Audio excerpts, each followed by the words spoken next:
Shalom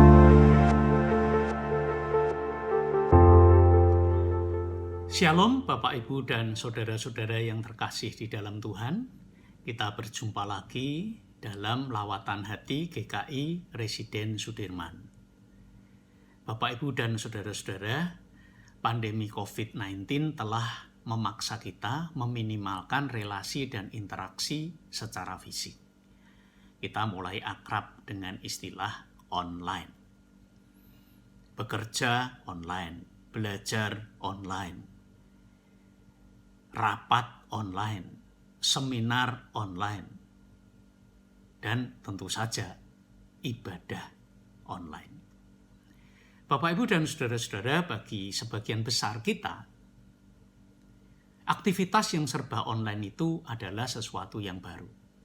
Kita belum pernah atau jarang melakukannya sebelum wabah ini terjadi. Para ahli dari berbagai bidang memprediksi bahwa perubahan semacam ini akan terjadi di hampir setiap aspek kehidupan kita, termasuk kehidupan rohani kita. Itu berarti kita juga harus mulai menata ulang kehidupan rohani kita. Mari kita belajar dari firman Tuhan yang tertulis dalam Markus 13 ayat 1 dan 2. Saya akan membacakan bagi kita semua. Ketika Yesus keluar dari bait Allah, seorang muridnya berkata kepadanya, "Guru, lihatlah betapa kokohnya batu-batu itu dan betapa megahnya gedung-gedung itu." Lalu Yesus berkata kepadanya, "Kau lihat gedung-gedung yang hebat ini? Tidak satu batu pun akan dibiarkan terletak di atas batu yang lain. Semuanya akan diruntuhkan." Bapak, Ibu, dan saudara-saudara, bait Allah di zaman Yesus dirancang dan dibangun oleh Raja Herodes dengan tujuan membuat kagum para penguasa pada waktu itu. Bangunan ini berdiri kokoh di sebuah puncak bukit yang dikenal dengan nama Gunung Moria. Dinding di sekelilingnya terbuat dari batu pualam yang ukurannya sangat fantastis. Panjangnya bisa mencapai 15 atau bahkan 20 meter. Lebarnya bisa mencapai 3,5 atau bahkan 5 meter. Tingginya atau tebalnya bisa mencapai 2,5 meter dan bobotnya diperkirakan bisa mencapai 400 ton atau bahkan 600 ton. Sangat megah dan kokoh.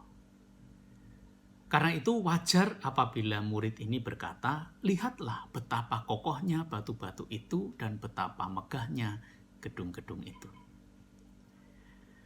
Yang mengherankan justru jawaban Yesus.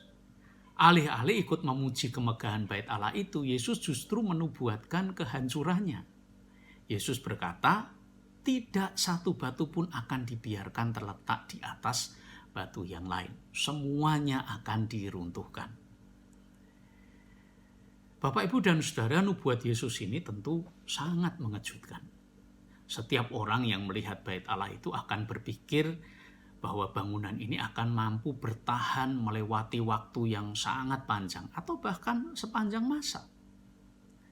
Apalagi bangunan ini adalah bait Allah yang diyakini sebagai tempat di mana Allah hadir. Kalau begitu, mengapa Yesus menubuatkan kehancurannya?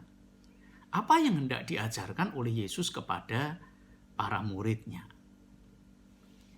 Dengan menubuatkan kehancuran bait Allah, sesungguhnya Yesus sedang mempersiapkan para murid untuk menghadapi hari-hari di mana mereka tidak dapat lagi mengandalkan sumber pertolongan religius mereka dari luar diri mereka. Hancurnya bait Allah juga berarti hilangnya lembaga keagamaan yang selama ini mereka andalkan, termasuk berbagai ritual yang ada di dalamnya. Dengan demikian, mereka hanya dapat mengarahkan perhatian mereka kepada yang benar-benar abadi, yaitu Allah sendiri.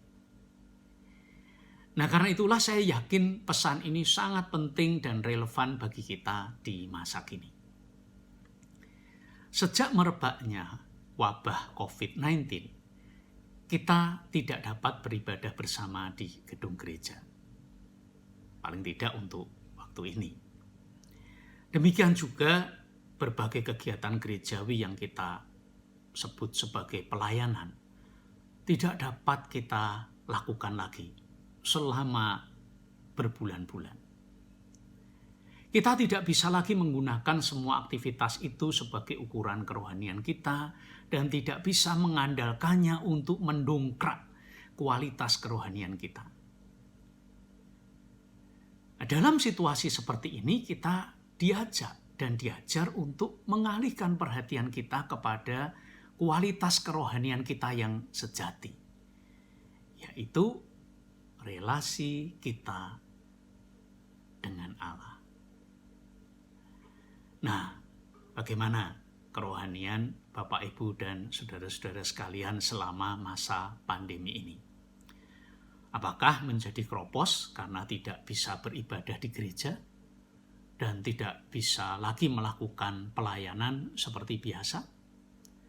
Atau justru semakin kokoh karena Bapak, Ibu, dan saudara memiliki lebih banyak waktu untuk berelasi secara pribadi dengan Bapa, belajar lebih banyak mengenai ajaran dan kehidupan Yesus Kristus, dan mengalami kehadiran serta pimpinan Roh Kudus. Selamat menata ulang kehidupan rohani Bapak, Ibu, dan saudara sekalian. Tuhan memberkati.